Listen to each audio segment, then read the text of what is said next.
দেখবে তোমার আশেপাশে কিছু উচ্চবিত্ত মানুষেরা ঘোরাফেরা করে, যারা সব সময় নিজেকে উচ্চবিত্ত বোঝাবার জন্য বড় বড় কথা বলে থাকে। যেমন, আমি প্যান্টালুন্স ছাড়া না জামা কিনতে পারি, আমি বাইরে থেকে সব মশলা আনাই, এখানে মশলা না আমার একদম ভালো লাগে না, জলটাও আমার বাইরে থেকে আসে। এগুলো বলে নিজেকে উচ্চবিত্ত বোঝানোর চেষ্টা, যদিও সে একদিন নিম্নবিত্তই ছিল, সেটা সে ভুলে গেছে। আসলে যারা হঠাৎ করে উঁচুতে উঠে যায় না, তারাই একমাত্র এসব কথা বলে থাকে। এগুলো হলো অশিক্ষা, অভদ্রতা এবং অজ্ঞতার লক্ষণ মাত্র।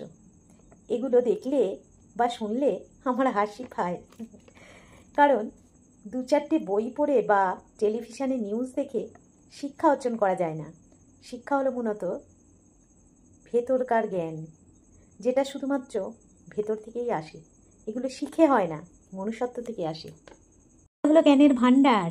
এরা অন্যের জন্য কিছু করবে না, এরা শুধু বড় বড় বাতিলা ঝাড়বে আর বাতিলাগুলো অন্যদের শোনাবে।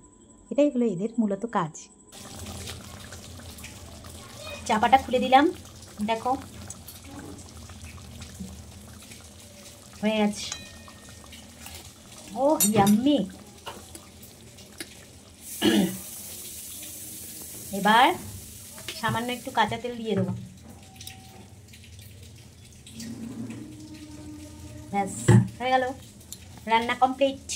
যদি আমার কোনো কথা তোমাদের খারাপ লেগে থাকে তাহলে কিন্তু আমাকে ক্ষমা করে দিও, ঠিক আছে? এই মনে যা আসে তাই বলি, ছোট বোন ভেবে ক্ষমা করে দিও।